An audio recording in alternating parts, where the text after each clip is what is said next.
दरअसल दर्शक ये जानना चाहते हैं कि ये जो ऑपरेशन सिंदूर उसकी कामयाबी के बाद ये आप घर घर सिंदूर क्यों पहुंचा रहे हैं, इसके पीछे का लॉजिक क्या है और वजह क्या है? क्यों आप घर घर जाकर जो है वो सिंदूर, क्योंकि हमने वो पोस्टर देखे, आपने रेलवे की टिकट पर भी देश के प्रधानमंत्री का फोटो और फिर आर्मी की ड्रेस पहने हुए देश के प्रधानमंत्री दिखाई दे रहे हैं, जहां तस्वीर होर्डिंग्स लग रहे हैं, पोस्टर लग रहे हैं, हर जगह देश के प्रधानमंत्री, हर चौक चौराहे पर, पेट्रोल पंप पर, हर प्रांत पर, हर जिले में। तो फिर ये ऑपरेशन सिंदूर के बाद घर घर सिंदूर पे पहुंचाने के पीछे का लॉजिक और वजह? ये तो जो सरकार जिसकी है वो अपने हिसाब से रखती है, किसका फोटो कहां लगेगा, इसमें कहने वाली कोई बात ही नहीं है। अच्छा, मतलब आप ये कह रहे हैं कि भाई सरकार हमारी है तो फोटो भी हमारी है। ठीक, लेकिन कैप्टन साहब क्यों लगा दिए थे?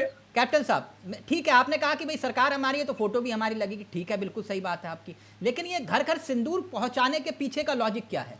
क्योंकि आप सनातनी है, इसका मतलब आप समझ रहे होंगे, क्योंकि हमारे यहाँ तो सिंदूर पहुंचाने का मतलब तो कुछ और होता है। नहीं, बिल्कुल वो आप जो कह रहे हैं उस बात को मैं समझ रहा हूँ। ये घर घर जाके सिंदूर आप पहुंचाएंगे, उस पर तो मोदी जी की फोटो लगी होगी। ये देखो, ये तो बातें बनाने के कुछ भी बना लो, वो हमारे देश के प्रधानमंत्री, उनका फोटो हर जगह लग सकता है, क्यों नहीं लग सकता? जब वो कहीं कुछ भी नहीं होते। एक मिनट, तिलक जी मेरी बात सुने। अपने गिरेबान में झांक के देखना चाहिए कि ये क्या क्या करते रहे हैं। हाँ, नहीं, लेकिन आप सिंदूर क्यों पहुंचा रहे हैं? क्योंकि आप क्रेडिट तो ले नहीं रहे, सियासी क्रेडिट, यहां तो मतलब राष्ट्रवाद का था ना, तो फिर आप सिंदूर क्यों पहुंचा रहे हैं? मैं ये समझना चाह रहा हूं, वो एक्सप्लेन नहीं कर रहे आप। मैंने आपको बताया ना कि सिंदूर इसलिए पहुंचा रहे हैं कि माताओं बहनों का जो सिंदूर उजाड़ा था, हाँ, उसका हमने सम्मान, उनका सम्मान रखा है, उनके सिंदूर पहुंचा रहे हो। अगर वहां पब्लिक ने, अगर किसी ने पूछ लिया, किसी पत्रकार की पत्रकारिता जाग गई और किसी ने पूछ लिया कि आप सिंदूर तो भिजवा रहे हैं, लेकिन आप ये क्यों नहीं बता रहे कि किसकी वजह से वो सिंदूर उजड़ा था? उसका जिम्मेदार कौन है? अगर पब्लिक ने पूछ लिया आपसे कि भाई आप सिंदूर तो दे रहे हैं, अब आपने कुंडी खटखटाई, कोई आरएसएस बीजेपी का नेता पहुंचा और कोई राज जी जैसा कोई व्यक्ति दरवाजा खोले और वो ये पूछ ले कि भाई सिंदूर किसकी वजह से उजड़े थे, उस शख्स का भी नाम बता दो फिर। बिल्कुल, किसकी वजह से उजड़ा है? गद्दारों की वजह से उजड़ा है, जो विदेशी धरती पे जाके कहते हैं कि देश में संविधान नहीं है, देश में पेट्रोल छिड़क दी है, आग लगाने की जरूरत है। ऐसे गद्दारों की वजह से हुआ है। कहने की क्या बात है इसमें? तो फिर वो ट्रम्प, राहुल गांधी, अगर राहुल गांधी नहीं, अरे तिलक जी थोड़ा बोल ले दिया करो। अब ये नहीं, ऐसे नहीं चलेगा, ऐसे नहीं चलेगा। आप राजनीति के बोलते नहीं हो, मुझे बार बार टोकते हो। ऐसी डिबेट मैं नहीं करता हूं, आप मेरी आदत जानते हो। कैप्टन साहब आप मुझ पे गुस्सा मत होइए, मैं तो सिर्फ सवाल पूछ रहा हूं। नहीं, सवाल पूछिए आप। हर एक, मैं 2 शब्द बोलता हूं, आप बीच में टोक देते हैं, मैं 2 शब्द बोलता हूं। प्लीज कैप्टन साहब, प्लीज अपनी बात रखिए सर। मैं मुंह बंद कर लेता हूं, आप 10 मिनट बोलिए, उसके बाद मैं बोलूंगा। सर नहीं, ऐसा नहीं है, देख आप नाराज मत होइए सर, आप फौजी व्यक्ति हैं, आप जानते हैं कि फायरिंग दोनों तरफ से होती है। राजनीति ऐसे डिबेट नहीं होती, ये तो एक तरह का पक्ष हो गया कांग्रेस का लेना कि मैं उनके हर शब्द में काटता रहूंगा। आप कांग्रेस को सत्ता में बिठा दीजिए, कांग्रेस से सवाल ना पूछूं तो मैं पत्रकारिता छोड़ दूंगा। आपने मेरे हर शब्द में काट नहीं, आप मेरे हर शब्द में काटा है। और सर प्लीज आप नाराज मत होइए, अपनी बात रखिए।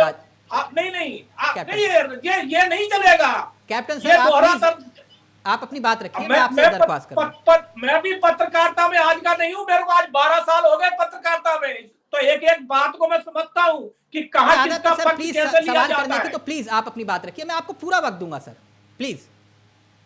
नहीं, आप बोल लो, फिर जब मुझे कह देना तब मैं बोलूंगा। आप बोल लो, फिर कह देना कि अब आपका समय, फिर मैं बोलूंगा। ठीक है सर, मैं सवाल कर लेता हूं, फिर आप बोल लीजिएगा। मेरा सवाल ये था कि अगर कोई आपसे ये पूछ ले कि आप सिंदूर लेकर जाएं और कुंडी खटखटाए सामने और सामने दरवाजा खुले, कोई ये पूछ ले कि ट्रंप ने कहा था कि आपने सिंदूर का सौदा सिर्फ ट्रेड के लिए किया था, तो फिर इसका उत्तर क्या देंगे आप? प्लीज कंटिन्यू, अब आप ही की बारी। आपने एक बात कही थी कि इसका जिम्मेवार कौन है? हर वो देश का गद्दार जिम्मेवार है जो देश की बुराई करके और दुश्मनों के साथ खड़ा होता है, दुश्मन की बात करता है। कांग्रेस के नेता आज भी पाकिस्तान की बात कर रहे हैं, आज भी इनके जो जयराज है वो कौन है, आज भी जो है ना सरकार की और देश की बुराई कर रहे हैं। तो गद्दार ये है, ये गद्दार जब तक रहेंगे देश में ये चीजें होती रहेंगी, ऐसे एक्सीडेंट होते रहेंगे।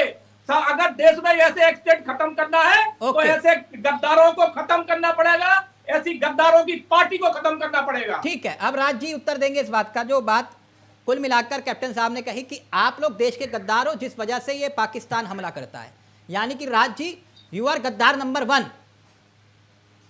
आप एक चीज देख रही, जितना आपने मुझसे बोला, आप बोल रहे थे तो देखा भदौरिया जी, और दावे के संग कहता हूं, इनके नेता को एक कॉप चढ़ाना नहीं आती होगी और वो वर्दी पहने घूम रहे। मैं तो भदौरिया जी, एक रिक्वेस्ट है आपसे, आज रिक्वेस्ट है उनको यार ना, एक क्रॉस और एक अशोका सब लगा के ब्रिगेडियर, मजा आ जाएगा। देश का प्रधानमंत्री ब्रिगेडियर नरेंद्र मोदी साहब, मजा। यार क्यों मजाक उड़वाते हो भदौरिया जी, आपके सीने में वाकई खून दौड़ेगा, मैं दावे के संग कहता हूं।